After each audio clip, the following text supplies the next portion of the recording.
Assalamualaikum warahmatullahi wabarakatuh.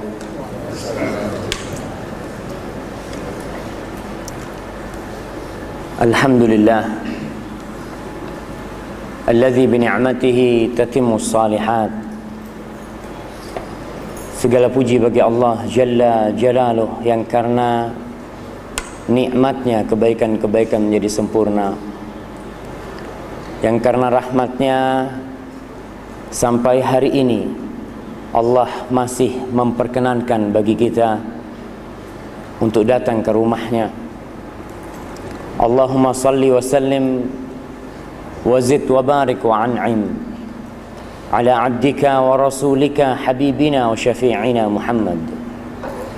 Ya Allah, semoga salawatmu, semoga salammu, semoga nikmatmu dan berkahmu senantiasa kau tambahkan untuk hamba kekasihmu, untuk Nabi kita Muhammad sallallahu alaihi wasallam, dan untuk keluarga beliau, untuk anak cucu beliau, untuk istri-istri beliau, dan untuk para sahabat Nabi, yang terutama Abu Bakar As-Siddiq, Umar bin Khattab, Uthman bin Affan, Ali bin Abi Talib, dan seluruh sahabat Nabi yang telah menemani Nabi kita Muhammad sallallahu alaihi wasallam dengan ikhlas dan setia sampai ajal menjemput mereka. Amma ba'd. Ma'asyiral muslimin wal muslimat rahimakumullah. Allah Jalla Jalaluh berfirman, "Inna kulla syai'in khalaqnahu biqadar." Sesungguhnya segala sesuatu itu kami ciptakan dengan ukuran-ukurannya, dengan ketentuan-ketentuannya, semuanya. Yang masa lalu, yang masa sekarang, dan yang masa akan datang. Apa yang akan terjadi di masa depan kita, itu pada hakikatnya sudah Allah tentukan. Dan Rasul sallallahu alaihi wasallam bersabda, "Kataballahu maqadiral khalaiqi qabla khalqis samawati wal ard bi 50,000 sanah." Allah Jalla Jalaluh telah mencatat takdir-takdir manusia, semua ciptaannya, sebelum masa penciptaan langit dan bumi, sebelum masa penciptaan langit dan bumi, dengan jarak 50.000 tahun. Apa yang akan terjadi nanti, saat ini, itu pada hakikatnya sudah ada di ilmu Allah dan sudah dicatat oleh Allah Jalla Jalaluh. Apapun bentuknya, musibah ataupun nikmat, rizki ataupun bala dan petaka, itu pada hakikatnya sudah Allah catat dan Allah tentukan. Ma'asyiral muslimin, dalam kehidupan ini kita melalui masa-masa sulit, masa-masa yang berat untuk jiwa kita, sehingga kadangkala hati berkata tak mampu untuk menerima cobaan yang Allah turunkan, untuk menghadapi petaka yang telah turun. Tapi perlu diingat, tidak ada dalam ciptaan Allah yang sia-sia. Semua yang terjadi pasti mengandung hikmah yang agung sekali. Rabbana ma khalaqta hadza batilan.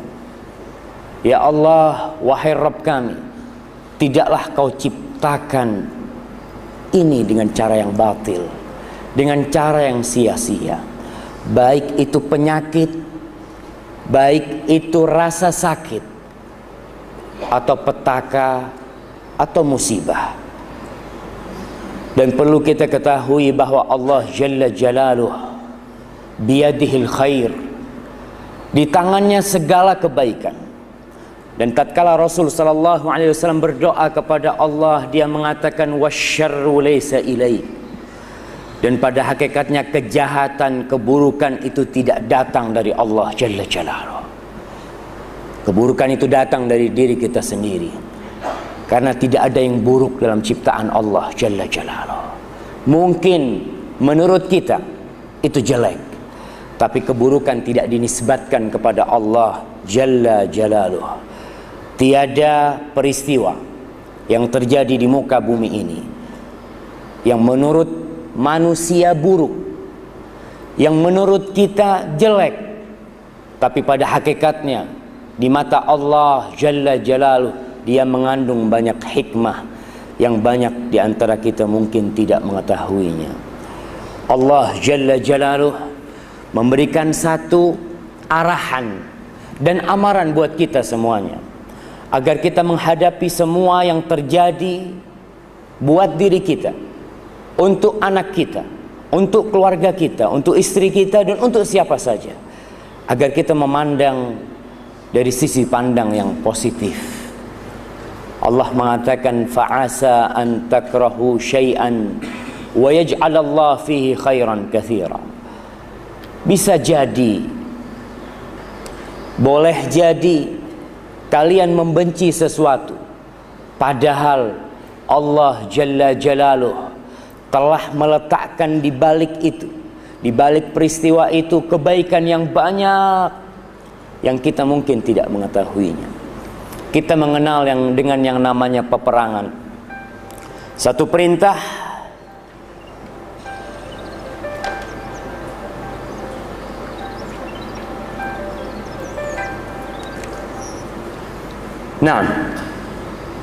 jihad fisabilillah adalah perintah yang berat untuk jiwa, di mana seorang hamba harus mengorbankan nyawanya, harus meninggalkan istrinya, meninggalkan dunia yang indah ini menurut dia.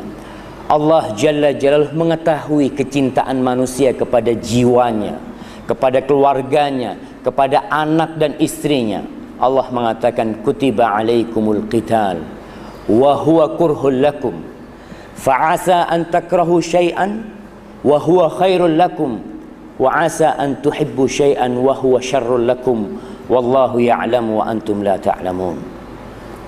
Allah mengatakan diperintahkan, diwajibkan bagi kalian berperang, dan itu dibenci oleh kalian. Kalian tidak suka berperang, tidak suka berjihad. Kemudian Allah mengatakan bisa jadi yang kalian benci itu baik buat kalian, dan bisa jadi yang kita sukai itu buruk buat kita. Allah mengetahui dan kita tidak mengetahui. Naam, Allah alim, Allah khabir, Allah latif, Allah maha mengetahui. Kita hanya melihat dari sisi luarnya saja. Kita tidak tahu dengan apa yang Allah sediakan di dalamnya. Betapa banyak jamaah kita melihat kacang. Kita tahu kacang kan? Kacang itu kacang yang ada kulitnya. Kita lihat kulitnya indah sekali, maka kita berhasrat untuk memakan, mengkonsumsi kacang itu. Tatkala dibuka, ternyata isinya sangat buruk, tak dapat dimakan. Dan berapa banyak kacang-kacang yang kita lihat, wah tak nyaman kacang itu, tapi ketika dibuka ternyata kacang itu indah dan nyaman. Maka ingatlah, apapun yang terjadi pasti ada hikmahnya. Jangan mencelaku. Sakit memang tidak menyenangkan. Ada di sini yang suka sakit, tidak ada yang suka, tapi dia datang tanpa diundang. Kita tidak mau sakit, kita tidak mau penyakit itu hinggap di tubuh kita, tapi dia datang dengan sendirinya. Dan itulah takdir ilahi. Innallaha ala kulli syai'in qadir. Yang kita tidak dapat menolaknya, yang walaupun semua dokter kita datangkan untuk mengobatin kita, berangkat dari satu dokter ke dokter yang kedua, yang ketiga, yang keempat, yang kelima, yang ke-10, apabila Allah tidak menentukan sembuh, tidak akan sembuh kita. Berapapun uang yang kita keluarkan untuk berobat, tapi kalau Allah tidak menentukan kesembuhan buat kita, maka kita tidak akan sembuh. Orang yang sakit, tidurnya tak nyaman, makan pun pahit di lidahnya. Maka kebanyakan orang tidak mau sakit. Tapi kita lihat bagaimana Nabi Muhammad SAW mengajarkan kepada umatnya, apabila dia sakit, Pada suatu ketika Rasul sallallahu alaihi wasallam membesuk itu berziarah ke tempatnya orang yang sakit. Dan haqqul muslim 'alal muslimi sit. Haknya orang Islam, seorang muslim untuk muslim yang lainnya ada 6. Salah satunya, idza marida fa'udhu. Kalau saudaramu sakit, kunjungi dia. Datang ketika saudaramu sakit. Banyak di antara kita, kalau yang sakit itu miskin, dia tidak berkunjung. Tapi kalau yang sakit orang kaya, orang yang bermartabat tinggi, Masya Allah, yang datang mengunjungi dia itu banyak. Kita lihat Rasul sallallahu alaihi wasallam, beliau mengunjungi semua sahabatnya. Beliau dengar sakit, dia kunjungin. Salah satunya adalah Ummu Sa'ib. Ketika Rasul sallallahu alaihi wasallam berkunjung, beliau mengatakan, "Malaki ya Ummu Sa'ib tuzafzifin." Ummu Sa'ib, ada apa denganmu? Kau menggigil, demam. Apa kata Ummu Sa'ib? Al-humma la barakallahu fiha. Al-humma la barakallahu fiha. Kata dia, demam ya Rasulullah, semoga Allah tidak memberkati demam. Ya namanya penyakit, siapa yang mau sakit? Apa kata Rasul sallallahu alaihi wasallam? La tasubbil humma. Ummu Sa'ib, jangan kau mencela humma. Jangan engkau menghina humma, mendoakan keburukan buat humma. Kenapa? Karena humma ini memiliki hikmah yang besar. Kata Rasul sallallahu alaihi wasallam, fa innaha tudhibu khataya bani Adam kama yudhibul kir khabatal hadid. Sesungguhnya penyakit nih, demam ini dapat menghilangkan dosa-dosa manusia. Allahu Akbar. Dapat menghilangkan dosa-dosa manusia. Para jamaah rahimakumullah, dosa itu bisa dihapuskan dengan istighfar, bisa dihapuskan dengan amal soleh. Yang mana istighfar dan amal soleh itu butuh, memerlukan usaha dari kita. Ya, yang namanya orang mau istighfar, dia harus astagfirullah, astagfirullah. Sholat malam dia harus wudu, harus bangun, meninggalkan tidurnya. Tapi ada manusia-manusia yang amal solehnya tidak cukup untuk menghapuskan dosanya. Maka dengan adanya bala dan musibah yang salah satunya penyakit ini, Allah akan menghapuskan dosanya. Dan perlu diingat, ketika kita terkena musibah, jangan senantiasa menganggap bahwasanya musibah itu karena kita punya dosa. Tapi selalulah bersuudzon kepada diri kita. Kita punya dosa. Kalau orang lain yang kena musibah, jangan mengatakan, oh mungkin tuh banyak dosanya tuh. Tidak boleh. Tapi kalau sama diri kita, baru kita boleh yakin nih banyak dosanya. Karena memang kita banyak dosanya. Karena yang namanya bala dan musibah itu bisa jadi peringatan.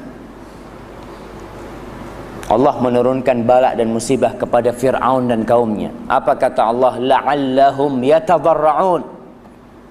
Sebagai azab dan ujian serta cobaan dan peringatan. La'allahum yatadarra'un. Supaya dia nih kembali kepada Allah, ingat kepada Allah. Berapa banyak manusia-manusia yang tatkala dia sihat, dia jarang ke masjid, dia jarang memegang Al-Quranul Karim. Tapi tatkala Allah kasih penyakit dia, Masya Allah, tuh kitab tafsir numpuk di depan rumahnya, kitab zikir pagi sore, Masya Allah. Dilihat, abang, Masya Allah, Datuk sekarang suka baca ya. Ya mau apa lagi, kata dia. Mau apa lagi sudah. Itu adalah kebaikan Allah kepada kita. Oleh karena itu Rasul sallallahu alaihi wasallam mengatakan, fa innaha, sesungguhnya penyakit nih salah satunya humma, tudhibu khataya bani Adam, menghapuskan dosa-dosa manusia. Sebagaimana api itu, apa kir itu bahasa Melayunya, Ustaz? Biasanya orang kalau mau membikin pedang, membikin apa, dia panasin tuh pedang, kemudian dibersihin sehingga karat yang ada di besi itu bersih. Orang yang paling besar balaknya itu bukan orang yang banyak dosanya, bukan.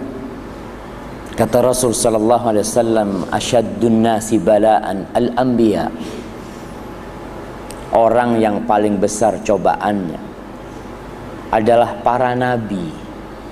Antum bisa bayangkan bagaimana utusan-utusan Allah diuji oleh Allah Jalla Jalaluhu. Nabi kita Muhammad sallallahu alaihi wasallam, beliau sholat di Mekah di depan Ka'bah. Orang-orang kafir tuh habis nyembelih onta, dia taruh kotorannya, isi perutnya atau ari-arinya ditaruh di punggung Rasul sallallahu alaihi wasallam. Adakah di antara kita yang diuji seperti itu? Rasul sallallahu alaihi wasallam berdakwah ke Taif, dilemparin batu sampai terluka kakinya. Antum melihat yang namanya Sumayyah. Bagaimana kondisi Sumayyah? Dia hanya demi menegakkan la ilaha illallah ditusuk kemaluannya oleh Abu Jahal sampai dia wafat, meninggal dunia.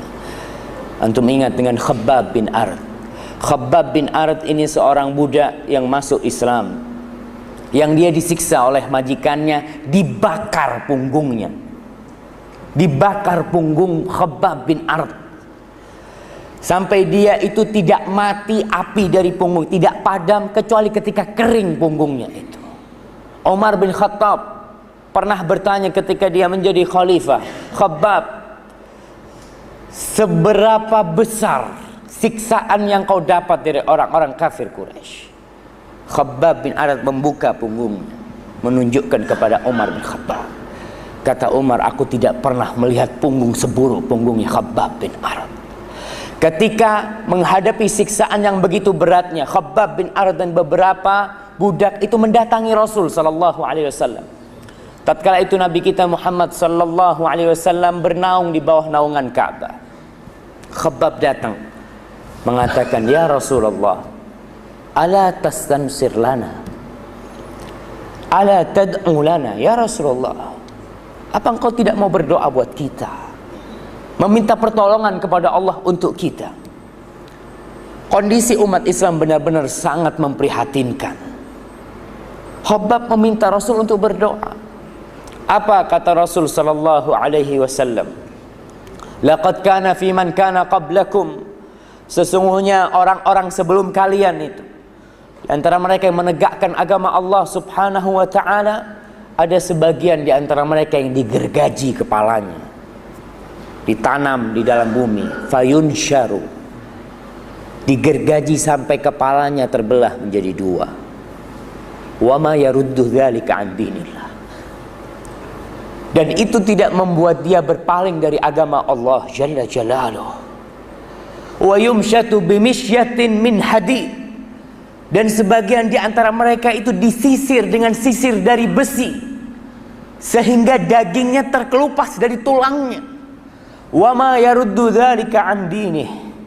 Dan itu tidak membuat mereka berpaling dari agama Allah Jalla Jalaluhu. Wala yutimmanallahu hadzal amr. Allah akan menyempurnakan agama ini hatta yasirar raqib min Son'a ila Hadramut. Allah akan menyempurnakan urusan agama ini sampai seseorang itu bermusafir, bersafar dari Son'a ke Hadramut, dia tidak takut kecuali sama Allah dan takut kepada serigala untuk kambing-kambing yang dia bawa. Kemudian Rasul mengatakan, walakinnakum qaumun tasta'jilun. Tapi kalian orang-orang yang terburu-buru, yang ingin hasil, yang menginginkan nilai secara terburu-buru. Padahal Khabbab sudah dibakar punggungnya, Sumayyah sudah mati, Yasir dibantai, Ammar seperti itu, Bilal bin Rabah. Rasul sallallahu alaihi wasallam ketika melewatin keluarga Ammar bin Yasir disiksa, Nabi kita Muhammad SAW tidak dapat berbuat apa-apa. Beliau hanya mengatakan, sabran ahla Yasir, fa inna mau'idakumul jannah. Sabar wahai keluarga Yasir, sesungguhnya yang menanti kalian itu surga, tempat kalian surga. Maka butuh kesabaran menghadapi semuanya, apalagi hanya penyakit-penyakit yang kadangkala membuat kita putus asa dari rahmat Allah Jalla Jalaluhu. Ingat, Nabi kita mengajarkan kepada kita agar kita melihat ke depan. Keluarga Yasir yang disiksa, dibantai mereka, Nabi mengajarkan agar mereka melihat kepada surga Allah. Melihat kepada surga Allah. Bagaimana surga Allah? Ketika Rasul sallallahu alaihi wasallam berkunjung ke Ummu Ala, subhanallah, beliau mengunjungi sahabat-sahabat wanita yang sakit dan beliau menghibur mereka. Ketika itu Rasul mengatakan, fa inna maradal muslim, sesungguhnya penyakitnya seorang yang muslim, yudhibullah bihi khataya, Allah akan menghapuskan dosa-dosanya, kama tudhibun nar khabathadz dzahabi wal fiddah, sebagaimana Allah membersihkan emas dan perak itu dari campuran-campuran. Ketika emas itu dibakar, akan terpisah antara emas yang pure dengan tembaga, dengan hal-hal yang mengotori emas dan perak itu. Allah ingin membersihkan diri kita dengan penyakit itu. Para jamaah, pada suatu hari Ibnu Abbas radhiyallahu taala anhu berkata kepada Atha, dia mengatakan, ya Atha, ala uriyaka imra'atan min ahli jannah. Atha, maukah engkau aku tunjukkan seorang wanita yang termasuk penghuni surga? Kita akan berbicara surga. Seorang wanita yang termasuk penghuni surga. Bala, kata Atha, tentu ya Ibnu Abbas, tentu aku mau. Ibnu Abbas mengatakan, hadhihi sauda, ini perempuan yang hitam ini. Perempuan yang hitam. Subhanallah. Surga itu bukan hanya untuk yang cantik-cantik, bukan hanya untuk yang handsome-handsome, tapi surga itu untuk orang-orang yang bertakwa kepada Allah Jalla Jalaluhu. Namun semua yang masuk surga itu jadi cantik dan handsome semuanya. Hadhihi sauda, perempuan hitam ini, atatin Nabiyya sallallahu alaihi wasallam, dia mendatangi Rasulullah sallallahu alaihi wasallam. Faqalat, ya Rasulullah, dia berkata, wahai utusan Allah, inni usra fad'ullaha ayyu'afiyani. Wahai Rasulullah, aku ini terkena penyakit sara. Sara itu ayam, tidak tahu bahasa Malaysianya apa, yang kadangkala jatuh kemudian apa? Sawan. Sawan. Dan kalau sudah datang itu penyakit, atakasyaf, auratku terbuka. Fad'ullaha ayyu'afiyani. Berdoalah kepada Allah agar Allah menyembuhkanku. Ini tawassul yang masyru'. Tawassul yang masyru' itu tawassul kepada doanya orang soleh yang masih hidup. Apa kata Rasul sallallahu alaihi wasallam? In syi'ti da'autullaha laki. Kalau engkau berkehendak, aku akan berdoa agar Allah menyembuhkanmu. Wa in syi'ti sabarti walakil jannah. Tapi kalau kau mau, kau bersabar, bagimu surga. Antara dua pilihan, sembuh dan surga. Apa kata wanita ini? Lah, jangan doakan aku, kata dia. Dia memilih surga. Dia memilih bersabar sampai ajal menjemput dia dengan penyakit itu. Tapi wanitanya ada satu hal yang ingin dia minta dari Rasul SAW. Penyakitku jangan dimintakan kepada Allah agar aku sembuh, jangan. Tapi doakan anla atakasyaf, agar tidak tersingkap auratku. Masya Allah. Wanita ini ketika tersingkap auratnya, dia tidak berdosa. Karena tersingkapnya bukan keinginan dirinya. Dia tersingkap karena dalam kondisi tidak sadar dia. Tapi dia memohon agar Allah tidak menampakkan auratnya. Bagaimana dengan wanita-wanita sekarang yang dia memang menampakkan auratnya. Mana dia dari perempuan ini? Maka Rasulullah SAW mendoakan agar auratnya tidak tersingkap ketika penyakitnya itu hinggap kepada dia. Wanita ini, subhanallah, dia melihat kepada surga Allah Jalla Jalaluh yang luasnya seluas langit dan bumi. Fiha ma tashtahihil anfus wa taladzul a'yun wa antum fiha khalidun. Di surga itu segala sesuatu yang diinginkan oleh jiwa kita semuanya. Wa antum fiha khalidun. Kalian semua kekal di dalam surga. Penyakit itu berapa tahun kita akan nimpa? Berapa tahun kita akan merasakan penyakit di muka bumi ini? 60, 70 tahun. Anggap 100 tahun dia hidup dengan penyakit itu.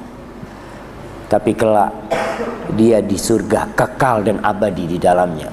Rasul sallallahu alaihi wasallam mengatakan, tatkala manusia dibangkitkan dari kuburnya, tatkala Allah telah berbagi pahala-pahala dan ganjaran bagi manusia, Rasul mengatakan sallallahu alaihi wasallam, yawaddu ahlul afiyati yaumal qiyamah anna juludahum quridat bil maqarid lima yarawna min thawabi ahlil bala. Rasul mengatakan pada hari kiamat itu orang-orang yang tidak pernah sakit, orang-orang yang hidupnya senang, yang jarang susahnya, dia ingin kulitnya digunting-gunting dengan gunting dari besi. Tatkala mereka melihat pahala yang Allah berikan kepada orang-orang yang hidupnya penuh bala di dunia, yang mereka tentunya bersabar. Innama yuwaffas sabirun ajrahum bighairi hisab. Orang-orang yang bersabar itu pahalanya tidak ditakar, tidak ada ukurannya. Al hasanatu bi asyri amsalha. Orang berbuat baik pahalanya 10 kali lipat. Ila sab'i mi'ati dhi'fin, sampai 700 kali lipat. Tapi orang yang bersabar itu pahalanya tidak ditakar. Tidak ada ukurannya. Tidak 10, tidak 700. Tapi Allah memberikan ganjaran buat mereka itu tanpa hitungan, tanpa batasan. Tapi syaratnya satu, bersabar. Siapakah orang bersabar itu? Allah mengatakan wala nabluwannakum bisyai'in minal khawfi wal ju'i wa naqsim minas samarati wal anfusi wa naqsim minal amwali wal anfusi was samarat wa basyiris sabirin alladzina idza asabathum musibatun qalu inna lillahi wa inna ilaihi raji'un ulaika alaihim salawatum min rabbihim wa ulaika humul muhtadun. Kata Allah, kita pasti nih akan menguji kalian. Ujiannya apa? Rasa takut, rasa lapar, kekurangan harta, kekurangan jiwa, meninggal keluarga yang dicintainya, meninggal putra-putrinya, meninggal orang tuanya, buah-buahannya habis, hancur. Tatkala dia hendak panen, ternyata Allah menguji dengan kehancuran di panennya. Tapi Allah mengatakan wabasyiris sabirin. Berilah kabar gembira buat siapa? Buat orang-orang yang bersabar. Siapa orang yang bersabar itu? Mereka adalah manusia-manusia yang tatkala mereka tertimpa musibah, dia ingat kepada Sang Pencipta bahwa apa yang terjadi itu sudah takdir ilahi, tidak dapat dirubah. Sudah, nasi sudah menjadi bubur. Ketika menjadi bubur, kita tidak akan bisa merubah bubur itu menjadi nasi. Yang ada adalah ingat, inna lillahi wa inna ilaihi raji'un. Kita ini milik Allah Jalla Jalaluhu semuanya. Jiwa kita, tubuh kita, tangan kita, harta kita, keluarga kita, semuanya. Dan kita bakal kembali kepada Allah Jalla Jalaluhu. Orang yang bersabar, yang mengatakan itu, apa yang akan didapat? Ulaika alaihim salawatum mir rabbihim. Orang-orang itu akan mendapatkan salawat dari Allah Jalla Jalaluhu, akan mendapatkan rahmat, akan mendapatkan pujian, akan mendapatkan sanjungan dari Allah. Wa ulaika humul muhtadun. Dan mereka adalah orang-orang yang mendapatkan hidayah. Dia tahu, ya'lam annahu katabahullah. Dia mengetahui bahwasanya ini sudah dicatat sama Allah 50 ribu tahun sebelum penciptaan langit dan bumi. Bukan kemarin dicatat, bukan tadi malam, tidak. Tapi 50 ribu tahun sebelum penciptaan langit dan bumi, itu sudah dicatat oleh Allah Jalla Jalaluhu. Maka dialah orang-orang yang mendapatkan hidayah. Jangan menjadi orang yang malang hidupnya. Malang, sama malang. Apa malang itu? Yang susah hidupnya. Karena dia tidak bisa menyikapi penyakit yang didapatnya, musibah yang diterimanya dengan cara yang baik. Akhirnya hidupnya sengsara. Penyakitnya tak sembuh, musibahnya tak terangkat, hatinya sesak, dan hidupnya sulit. Gara-gara tidak bisa melihat kepada hikmah Allah di balik penyakit itu. Pernah suatu hari Ibnu Abbas bercerita, Rasul sallallahu alaihi wasallam mengunjungi sahabat yang sakit, orang Badui. Orang Badui ini biasa kasar. Orangnya itu kurang kalau bergaul sama orang itu kadangkala kurang pandai dia. Rasul SAW berkunjung ke rumah orang ini. Biasanya Nabi kalau berkunjung ke rumahnya orang sakit baca apa? Nah,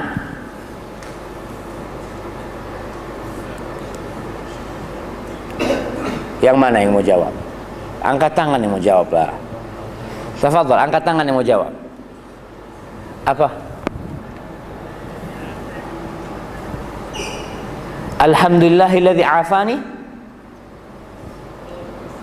Kayaknya bukan lah.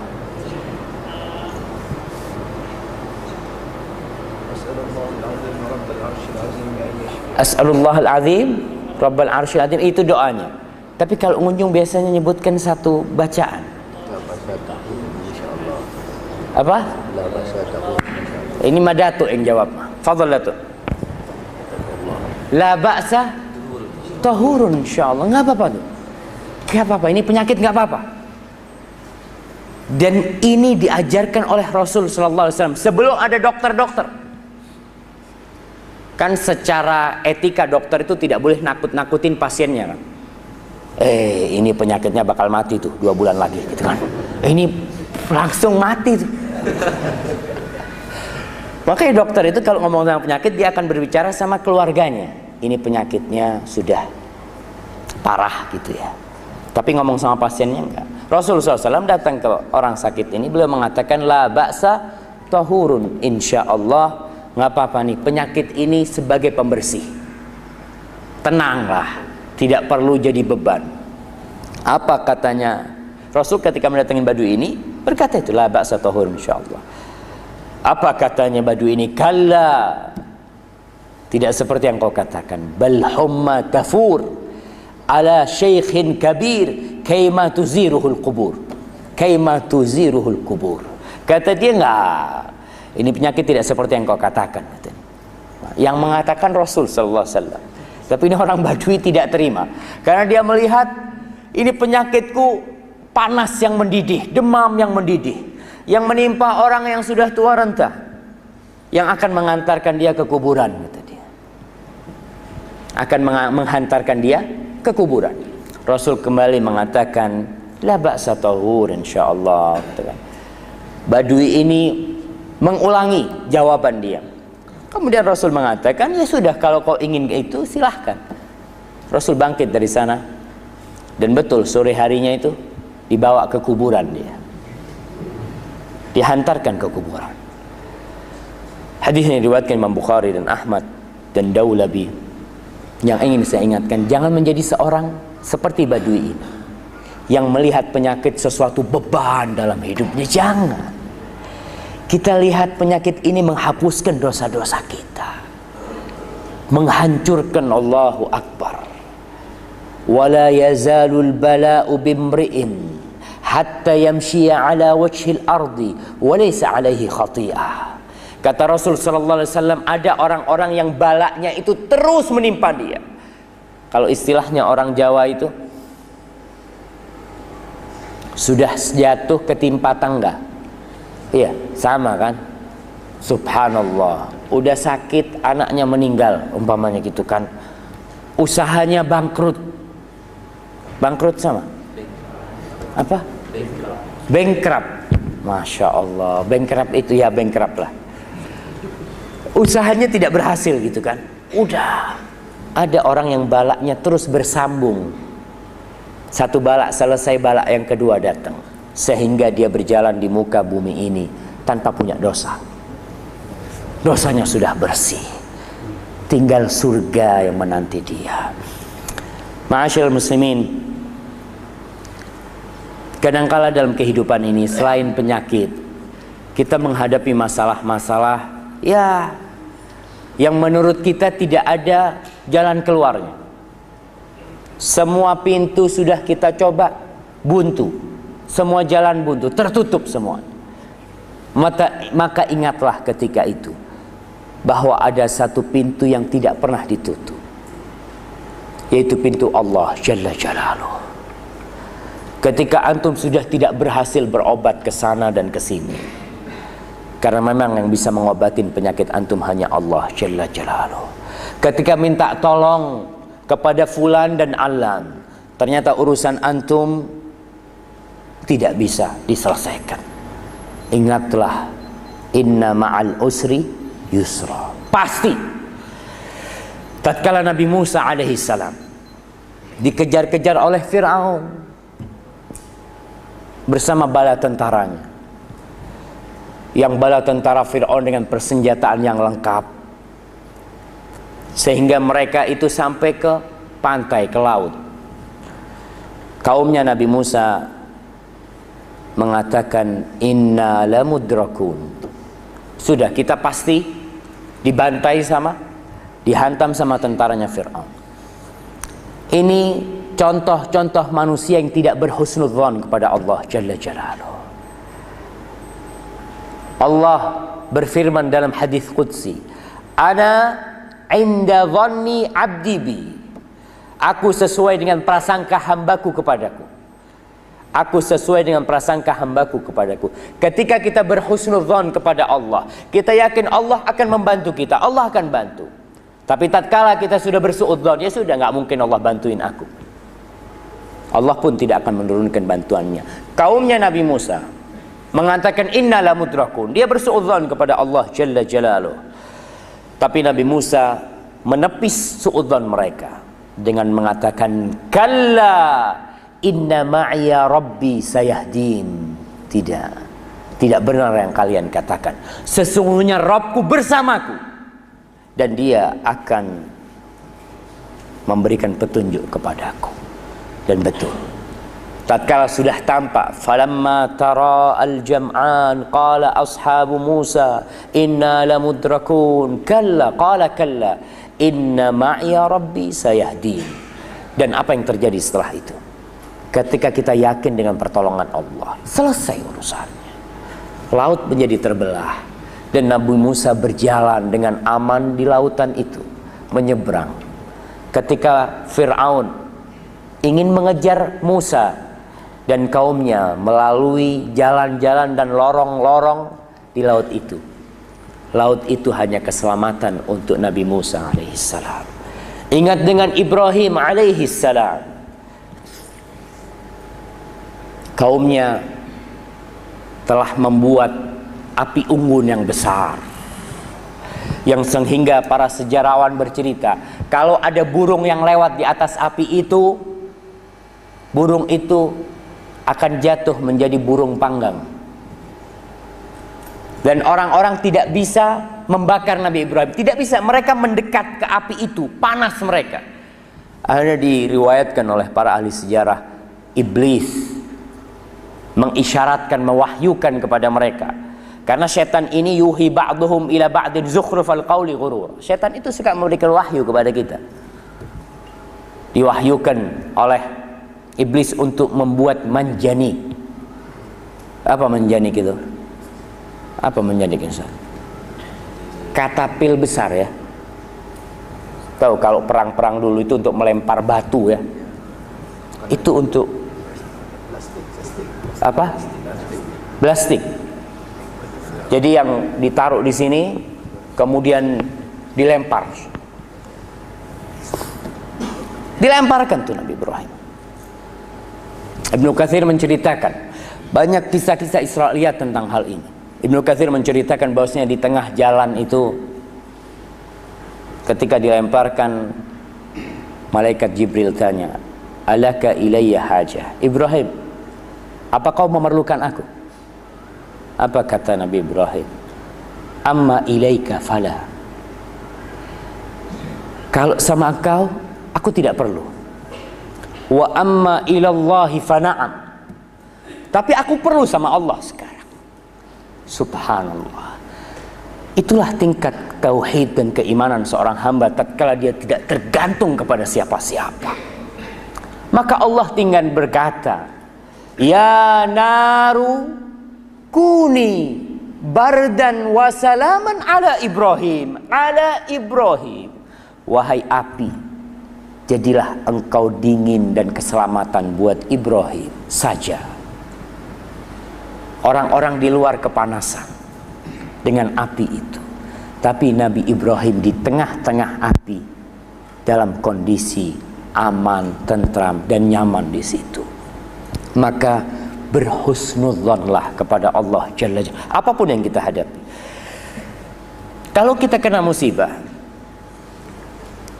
jangan lupa nikmat Allah itu banyak. Jangan senantiasa melihat nikmat itu hanya uang. Banyak di antara kita yang mengukur nikmat itu uang saja. Padahal kata Rasul sallallahu alaihi wasallam, "Ni'matani maghbunun fihima katsirun minan nas." Ada dua nikmat yang banyak orang lalai, lengah dengan dua nikmat itu. Apa? As-sihhatu wal faragh. Sehat dan waktu luang. Ada orang-orang yang tidak punya waktu luang. Yang buat dia waktu adalah uang. Sehingga dia untuk datang kajian, datang ke taklim, ada apa kata dia? Aku tidak dapat uang datang ke sini. Tapi jaga kedainya, baru di sini ada uang. Padahal waktu luang itu, waktu kosong itu adalah nikmat dari Allah Subhanahu wa taala. Coba kita belajar dari Urwah bin Zubair. Di dalam menghitung nikmat Allah, Urwah bin Zubair ditemani dengan putranya yang bernama Muhammad bin Urwah bin Zubair mendatangi Walid bin Abdul Malik, Khalifah Bani Umayyah di Damaskus, di Suriah sana. Semoga Allah Jalla Jalaluh menyelamatkan saudara-saudara kita yang di Damaskus sana, yang berada di Suriah, dan memberikan kekuatan kepada mereka untuk menghadapi musuh-musuhnya. Suriah dulu negeri Islam, bahkan ibu kota Islam pernah berada di Damaskus sana. Ibu kota khilafah Umayyah. Urwah bin Zubair berangkat ke sana. Di tengah jalan dia terkena penyakit yang kata dokter-dokter kakinya harus dipotong, diamputasi. Kakinya harus diamputasi. Maka diamputasilah, dipotong. Putranya itu main di tempat pacuan kuda punyanya khalifah. Ketika lagi main di situ, jatuh atau gimana, ditendang oleh kuda, meninggal. Putranya yang menghantarkan dia meninggal dunia. Ketika dia diberi informasi tentang putranya, apa dia mengatakan? Ya Allah, alhamdulillah, kau telah memberikan kepadaku 7 putra dan kau ambil 1, masih tersisa 6. Ya Allah, selama ini aku memiliki 4 raga, 2 kaki, 2 tangan. Kau ambil 1, masih tersisa 3. Bayangkan, tatkala kita melihat kepada nikmat Allah, banyak nikmat Allah itu, jangan gara-gara satu penyakit seakan kiamat telah terjadi. Nikmat Allah masih banyak yang Allah berikan kepada kita. Dia berkata, wala in ibtalaita laqad afait, la in akhadta laqad abqait. Kalau kau memberi ujian, memberikan bala, sebenarnya kau juga telah menyembuhkan. 3 tubuhku itu, 3 anggota tubuhku itu masih ada. 1 yang kau ambil. Kalau kau mengambil, sesungguhnya engkau telah membiarkan. Yang kau biarkan masih, anakku masih tersisa. Nah, subhanallah. Itulah kita menghitung nikmat Allah subhanahu wa ta'ala. Bila kita gagal atau terdepak dari suatu jabatan, sama jabatan, jadi imam nggak jadi imam, gitu kan. Jadi guru, kemudian atau dia bekerja di satu perusahaan, jadi pegawai di office, ternyata dia diberhentikan. Hampir semua orang jamaah itu pernah mengalami kegagalan, hampir semuanya. Dan itu biasa. Tapi bagaimana kita menjadikan kegagalan itu sebagai anak tangga untuk keberhasilan kita? Belajar dari anak panah. Antum tahu sama anak panah? Anak panah tuh, anak panah itu kan ditarik ke belakang, mundur jauh. Untuk apa? Untuk dia melesat ke depan. Tatkala antum ditendang dari satu kedudukan, dari satu jabatan, dari satu pekerjaan, ingat, anak panah itu kadang-kala ditarik untuk ke depan. Insya Allah pun antum seperti itu. Kita lihat Rasul Sallallahu Alaihi Wasallam diusir dari kota Mekah, berangkat ke Taif pun. Sahabat-sahabatnya hijrah ke Habasyah. Kemudian Rasul hijrah ke Madinah. Untuk apa? Bayangkan jarak antara Mekah dan Madinah 435 km. Jarak. Rasul dipukul mundur dari tanah kelahiran beliau, dari Ka'bah kiblat kaum muslimin. Untuk apa? Untuk melesat ke dunia semuanya. Bukan hanya untuk ke Mekah, tidak. Tapi untuk menunjukkan bendera la ilaha illallah ke seluruh penjuru dunia. Maka perjuangan kadangkala harus ada. Dan tatkala kita diusir atau diapa, ingat bahwa anak panah itu ditarik mundur untuk ke depan. Ketika Hudaybiyah, ingat dengan kejadian Hudaybiyah, Rasul SAW bersama 1.400 dari sahabatnya bertolak dari Madinah ke Mekah untuk umrah. Mereka ingin umrah. Sampai Mekah nggak boleh umrah. Para sahabat kecewa karena tidak boleh umrah. Bahkan terjadi perjanjian Hudaybiyah, yang perjanjian itu sangat tidak adil. Kaum muslimin pada waktu itu, Rasul SAW mengatakan kepada Ali ketika menulis surat itu, min Muhammadin Rasulillah, katanya Sahal, delegasi dari kaum Quraisy, kalau kita tahu engkau Rasulullah, kita nggak mungkin menghalangimu masuk ke Mekah. Tulis dari Muhammad bin Abdullah. Bayangkan, Ali disuruh menghapus Rasulullahnya. Ali tidak mau.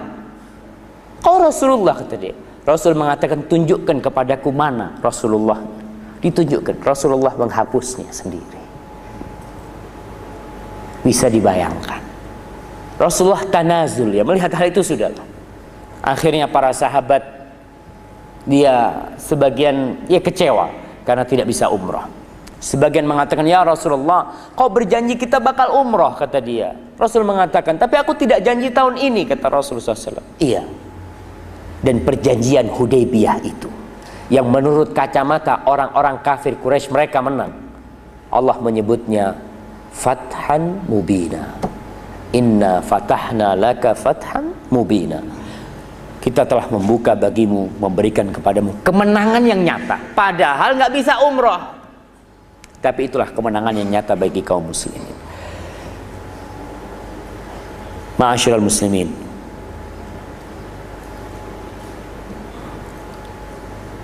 pernah suatu hari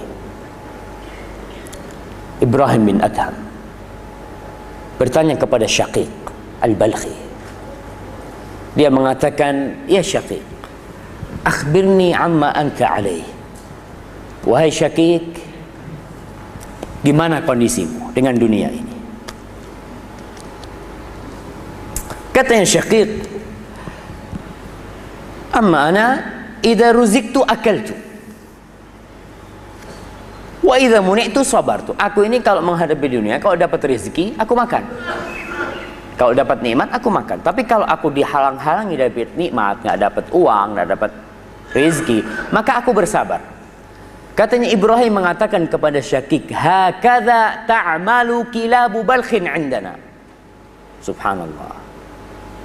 Kata Ibrahim, anjing-anjing di negeriku di Balkh itu sama seperti ini, sama seperti kau. Amal perbuatannya anjing-anjing, sama anjing kan. Anjing itu kalau dilemparin daging dia makan, tidak dilemparin dia diam dia. Akhirnya Syaqiq berarti, kalau kau gimana? Katanya Ibrahim, amma ana idza ruziqtu athartu wa idza muni'tu syakartu. Kalau aku lagi dapat rezeki, maka aku berbagi. Itulah seorang yang beriman. Tatkala mendapatkan rezeki dari Allah, dia tidak memikirkan perutnya saja. Dia tahu wa fi amwalihim haqqum ma'lum lis-sa'ili wal mahrum. Di harta, di rezeki itu ada hak orang lain. Dia berbagi. Wa idza muni'tu syakartu. Kalau aku dihalangi dari rezeki, aku bersyukur. Subhanallah. Ini tingkatan keimanan seorang hamba. Ketika dia dihalangi dari rezeki, dia bersyukur kepada Allah Subhanahu wa taala. Kenapa dia bersyukur? Karena dia tahu takdir Allah itu baik dan indah, dan nikmat Allah banyak. Nikmat Allah itu bukan hanya uang. Berapa banyak orang yang diberi nikmat uang, harta, tapi dia tidak bisa datang ke kajian di masjid, tidak bisa berzikir kepada Allah, tidak bisa membaca Al-Quranul Karim. Tatkala dia dikasih sakit, dikasih miskin, dan antum lihat subhanallah, tatkala orang itu sakit, miskin, malam hari dia akan bangun. Betul nggak? Dia akan pasang waktu itu, alarm, jam 3 bangun. Dia berwudu, dia sholat menghadap Allah Subhanahu wa ta'ala. Kenapa? Karena dia lagi ada masalah, karena dia lagi punya musibah. Tapi ketika nikmat Allah bukakan buat dia, banyak di antara kita yang lupa sama Allah Jalla Jalaluh. Ma'asyiral muslimin, itulah yang bisa saya sampaikan pada kesempatan kali ini. Apabila benar itu dari Allah Subhanahu wa ta'ala, kalau ada yang salah itu dari diri saya sendiri. Allah dan Rasulnya terbebaskan dari kesalahan itu. Dan alhamdulillah di sini banyak ustadz. Ada Ustadz Yusuf, ada Ustadz Hashimi, ada Ustadz Amin, dan semuanya. Kalau ada yang salah, insya Allah mereka akan meluruskannya. Sudah masuk waktu syuruk ya? 7.11. Udah boleh kita sholat insya Allah. Udah boleh Ustaz? Nunggu 15 menit apa 10 menit? Minimal 10. Minimal 10. Minimal, ya Ustaz? Minimal 10. Alhamdulillah. Jangan lupa sholat syuruk itu sholat duha di awal waktu. Sholat syuruk itu bukan sholat tersendiri ya. Dia itu sholat duha di awal waktu. Tapi karena berkaitan dengan syuruk, syuruk itu terbitnya matahari, akhirnya disebut dengan sholat syuruk, yang pahalanya kata Rasul sallallahu alaihi wasallam, ka umratin wa hajjatin tamatin tamah, seperti haji dan umrah yang sempurna. Tapi jangan nggak berangkat haji gitu kan. Ustaz, saya sudah alhamdulillah sudah haji gitu kan. Wah, belum, itu hanya pahalanya saja gitu kan, tapi tetap harus berangkat haji. Hadza minni wa sallallahu ala nabiyyina Muhammad wa ala alihi washabbihi wasallam. Wassalamualaikum warahmatullahi wabarakatuh.